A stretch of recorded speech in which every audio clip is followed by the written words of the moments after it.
안녕하세요. 보험가 상속의 김병선입니다. 오늘은 현금 인출 하루에 딱 이만큼만 해야 된다를 주제로 여러분들께 정보를 좀 드리려고 합니다. 제가 상담을 하다 보면 자녀에게 증여 또 어느 정도 했고 또는 증여세를 내기 싫어서 현금을 이렇게 뒤로 흘려주면 괜찮지 않냐라고 문의하시는 분들이 굉장히 많으세요. 그래서 이 내용을 좀 다뤄볼까 합니다. 여러분들 끝까지 보신다면 도움이 많이 되실 거예요.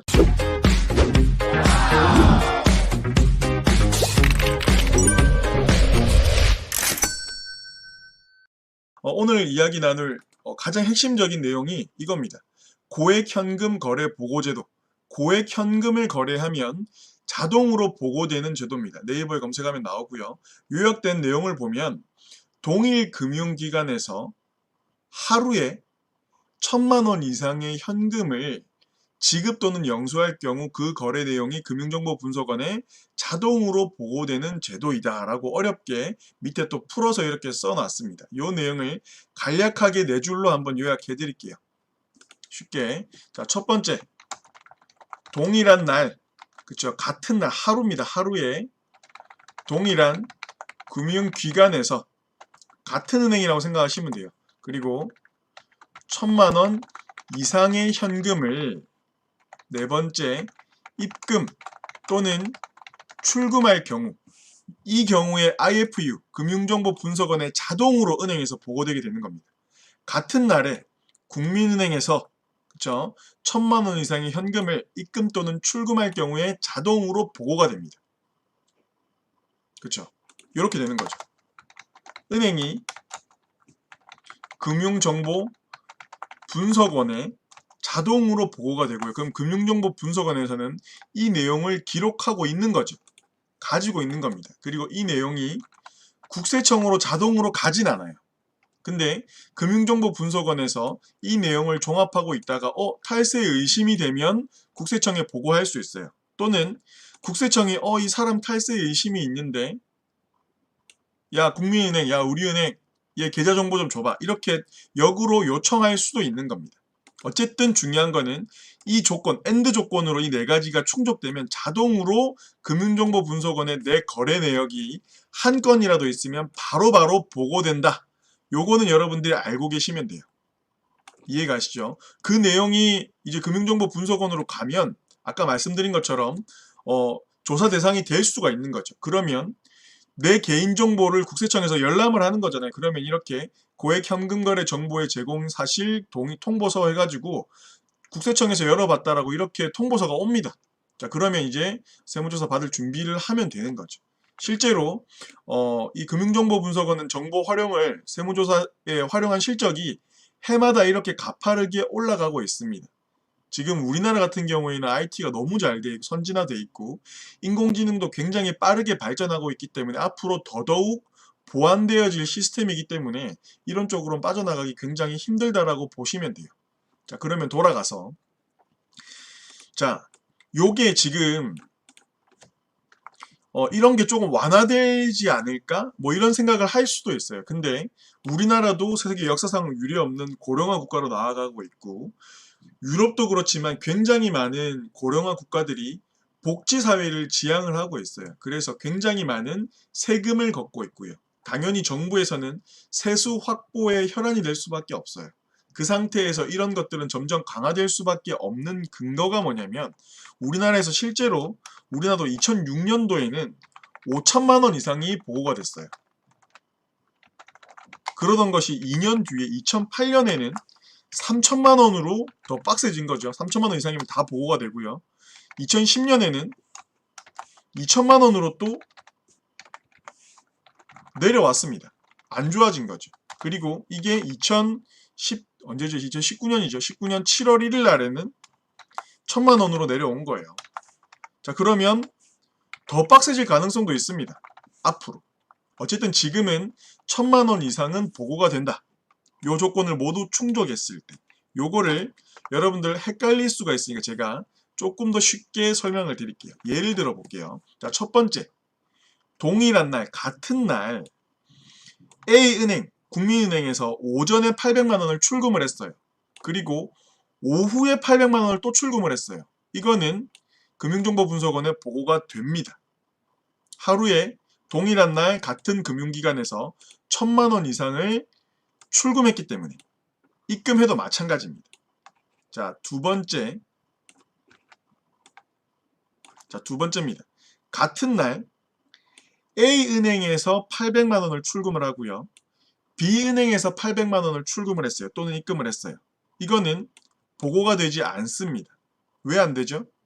동일한 금융기관이 아니기 때문에. 각각 금융기관에서는 1,000만 원이 안 넘었잖아요. 그러니까 보고가 안 되는 겁니다. 괜찮다라는 겁니다. 그렇죠? 자, 여러분들 여기에서 여러분들 잘 참고하셔서 주의하셔야 됩니다. 세 번째, 같은 날, 동일한 날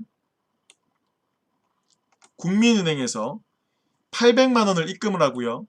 같은 국민은행에서 800만 원을 출금을 했습니다. 여기서 같은 금융기관이라고 하는 거는 뭐 강남에 있는 국민은행 그리고 여기 송파에 있는 국민은행이라 해도 같은 국민은행이기 때문에 마찬가지로 같은 금융기관이라고 보셔야 돼요. 자, 어쨌든 같은 금융기관에서 입금을 800만 원을 했고요. 출금을 800만 원 했습니다. 이거는 보고가 되지 않습니다. 입금과 출금은 따로따로 계산을 해요.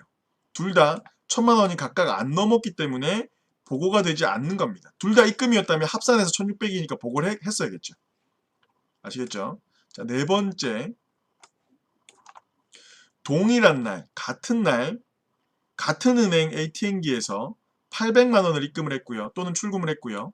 같은 은행 창구에서 800만 원을 입금 또는 출금을 하면 합산되어져서 1,000만 원이 넘기 때문에 보고가 되는 게 맞습니다.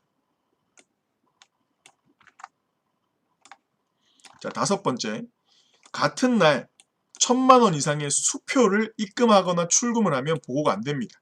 현금이 아니기 때문에. 자, 근데 또 재밌는 것이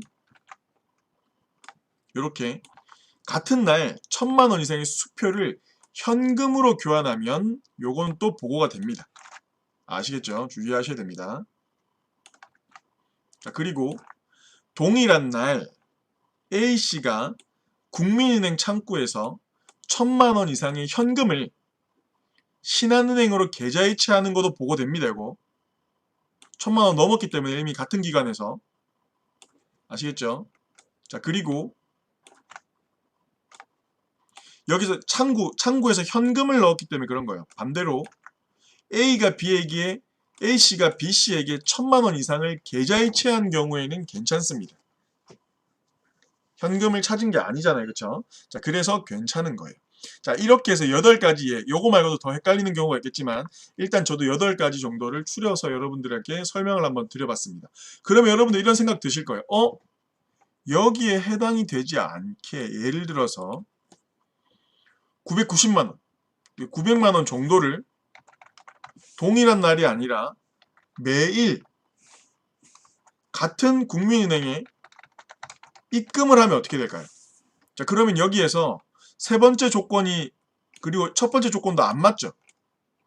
그쵸? 엔드 조건으로 충족을 안 했기 때문에 이거는 보고가 안 되는 겁니다. 자동으로. 그런데 의심거래 보고제도라는 게 있어요. 은행 창고에 있는 직원이 의심스럽단 말이에요. 그러면 마찬가지로 금융정보분석원에 보고하게끔 되어 있습니다.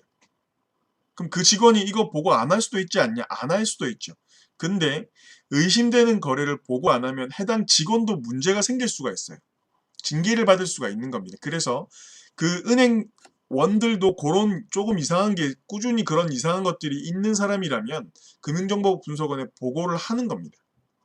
이해가시죠? 그래서 이런 편법이 안 통하는 거예요.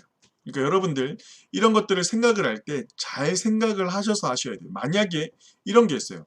내가 이렇게 했어요. 그래서 나 하나가 걸렸어요. 그러면 나한테 돈을 준 우리 부모님도 조사 대상이 될 수 있겠죠. 근데 그 돈이 부모님 집에서 그냥 흘러나온 게 아니라 아버지 법인 회사에서 흘러나온 거면 그 법인 회사도 세무조사 대상이 될 수가 있는 겁니다. 그렇죠? 그러니까 이 굉장히 조심해야 되는 부분이고 주의해야 되는 부분이기 때문에 여러분들 이런 것들은 지금 상태에서도 굉장히 이 인공지능이나 이런 보고하는 이런 시스템들이 굉장히 잘 돼 있는데 앞으로는 점점 더 발달할 거예요. 자녀가 내 카드 쓰는 것도 마찬가지예요. 나는 부산에 있고 또는 나는 부산에 있는데 자녀가 대구에 있다. 그러면 내가 활동하는 지역에서 내가 돈을 쓴 거래 시간이랑 자녀가 대구에서 카드를 쓴 거래 시간이랑 시간 차이가 얼마 나지 않으면 의심받을 수 있는 겁니다. 그럼 그것도 증여로 추정될 수 있는 거죠. 이런 등등의 것들을 앞으로 굉장히 주의해야 되기 때문에 편법을 너무 이렇게 하지 마시고 억울하더라도 증여세를 어느 정도 내가면서 여러분들이 주의하셔야 된다는 점 인지하셨으면 좋겠습니다. 감사합니다. 김병선이었습니다.